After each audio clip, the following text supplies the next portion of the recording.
తరపున సిబ్బంది రెడీ చూడండి, మీరు చూస్తున్నారు కదా. కాప్రా డివిజన్ తరపున సిబ్బంది ఆల్రెడీ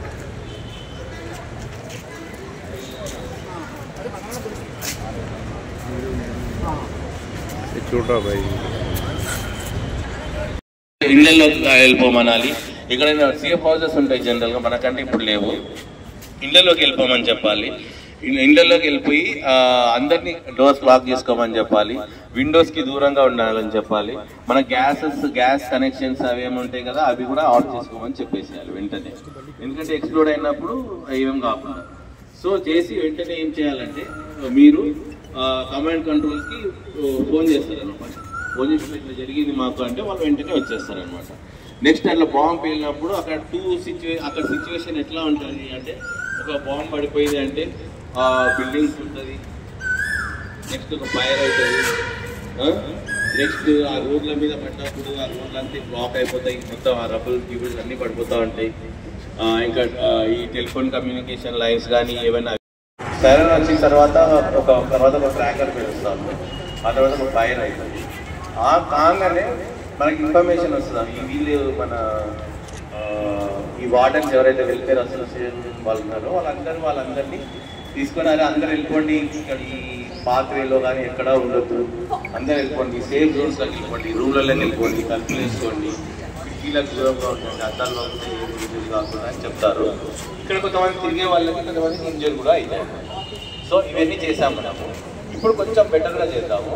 అయితే ఇక్కడ మనకు మెయిన్ ప్రాబ్లం వచ్చిందంటే వెహికల్స్ ఉన్నాయి. ప్రతి డిపార్ట్మెంట్కి వెహికల్స్, ఫైర్ వెహికల్స్ ఉన్నాయి, సిఆర్ఎఫ్ ఉన్నాయి, హైడ్రా వాళ్ళ ఉన్నాయి, అంబులెన్సెస్ ఉన్నాయి, ట్రాన్స్పోర్ట్ వాళ్ళ ఉన్నాయి.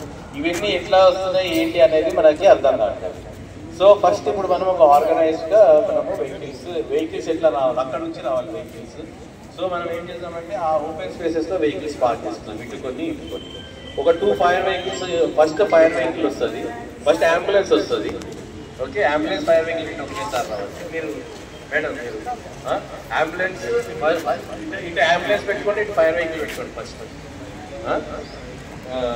ఫైర్ వెహికల్ అంబులెన్స్ ఇంకానే మన హైడ్రా వాళ్ళు వస్తారు.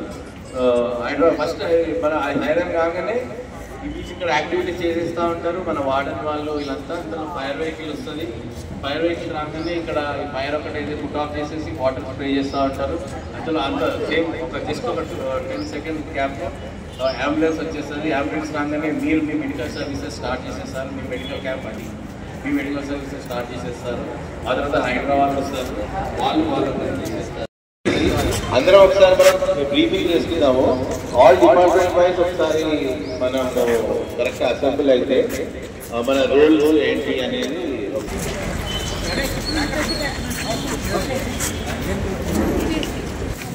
అంటే ఇప్పుడు హెల్త్ డిపార్ట్మెంట్ కూడా ఇక్కడ ఉన్నారు.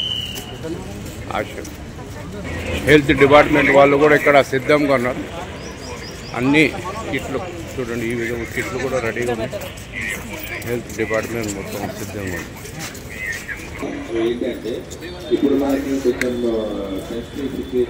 అన్ని శాఖ వాళ్ళు ఇక్కడ రెడీగా ఉన్నారు, చూస్తున్నారు కదా. అన్ని శాఖ వాళ్ళు ఇక్కడ. ఇది మనం మాకు చేస్తాము. Preparedness for civil defence in case of air ride. మన దగ్గర ఎయిర్ రైడ్ అంటే ఎయిర్ క్రాఫ్ట్ రావచ్చు, మిసైల్స్ రావచ్చు, అవి వచ్చినప్పుడు అవగాహన సదస్సు వాళ్ళు యుద్ధం చేస్తూ ఉంటారు. సివిల్ డిఫెన్స్ గా, కామన్ సిటిజన్స్ గా మనం కూడా ఏం చేయాలి, మనం ఎట్లా తీసుకోవాలి, దీనికి మెయిన్ ఆబ్జెక్టివ్ ప్రాణ నష్టం కానీ ఏదన్నా కానీ అన్ని స్టేట్ గవర్నమెంట్ ప్రభుత్వ సహకారం మొత్తం సిబ్బంది అలర్ట్ అయినారు. మనం ఏమేం చేయాలి, ఎవరెవరు ఏం చేయాలి, ఇట్లా ప్రతి ఒక్క డిపార్ట్మెంట్స్ మనం ఒక 12 సర్వీసెస్ ఉన్నాయి. దాంట్లో కొన్ని డిపార్ట్మెంట్స్ లైన్ డిపార్ట్మెంట్స్ అంటారు వీటిని. ఇప్పుడు కొంచెం విద్యా వాతావరణం కొంచెం నెలకొల్పు ఉంది కాబట్టి మనం దీని అందరి కోసం అని చెప్పేసి దానికోసం అని మనం అందరం రెడీ కావాలా.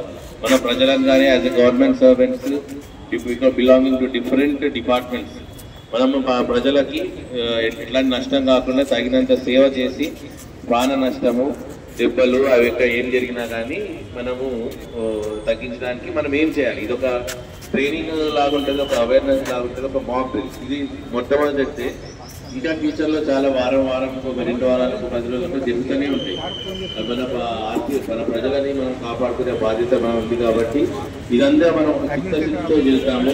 ఫస్ట్ ఒక రిహార్సల్ చేద్దాము. దాంట్లో ఏవేవైతే తప్పులు జరుగుతాయో మళ్ళీ అన్ని శాఖ వాళ్ళు ఇక్కడ మనకు చాలా షార్ట్ నోటీస్లో వచ్చింది ఇది, కానీ మనం చేయాల్సిందే. యుద్ధం ఎమర్జెన్సీ ఏదైనా కానీ మనకు చెప్పి రాదు, మనకు టైం ఇవ్వదు.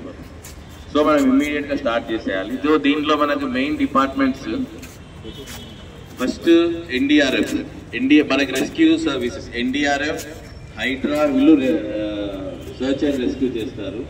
ఫైర్ డిపార్ట్మెంట్ వాళ్ళేమో ఫైర్ ఫైటింగ్ చేస్తారు. మెడికల్ డిపార్ట్మెంట్ అసలు మీకు ఎవరెవరు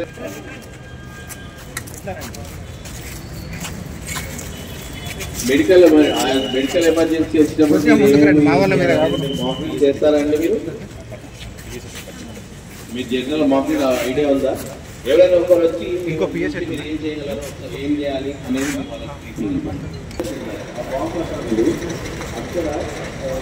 ఎన్సీసీ టీం కూడా ఇక్కడ రెడీగా ఉంది, సిద్ధంగా చూస్తున్నారు కదా. ఇది ఎన్సీసీ టీం. ఇది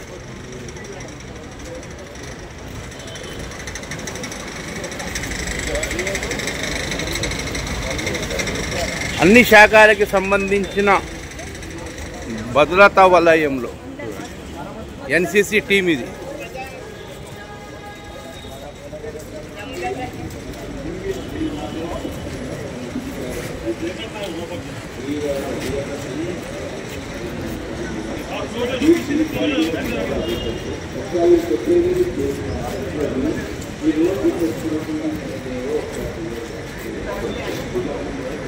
ఆదేశాల ప్రకారం ఈరోజు మనము ఇంజురీస్ ఉంటాయి, ప్లస్ క్యాజువాలిటీస్ ఉంటాయి, అలాగే మనం ఎవాక్యుయేషన్ చేయాల్సి ఉంటుంది.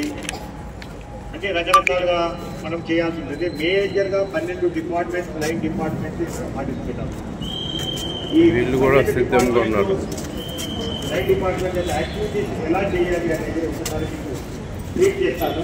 ఫస్ట్ హెడ్ క్వార్టర్ సర్వీసెస్, ఇందులో integrated command centre or police head quarters or district control room.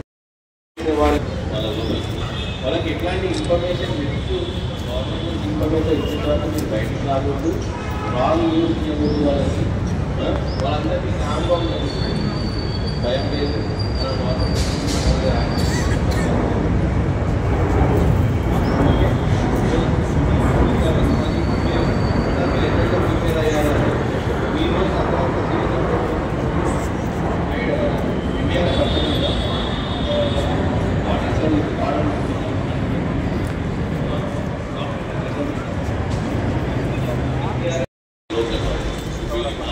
వీళ్ళందరూ ఇక్కడ వాలంటీర్స్ అనమాట. వీళ్ళందరూ వీళ్ళని సురక్షిత ప్రాంతానికి పంచుకొని ఉంటారు. వాళ్ళ బాధ్యత అది.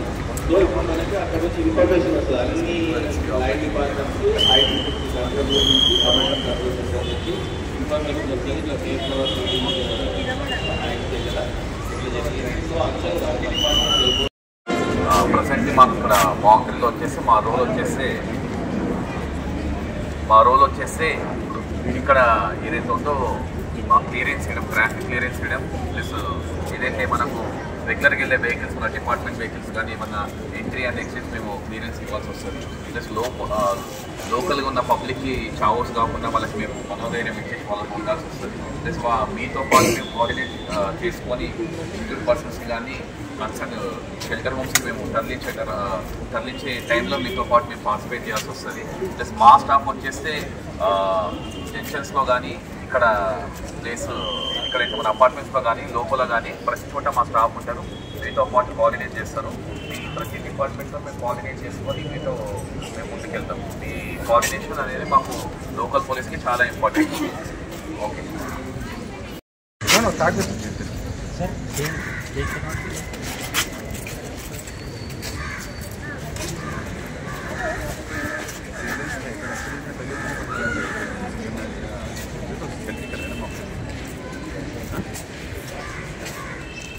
समझ गया मैं, अंडरस्टूड यस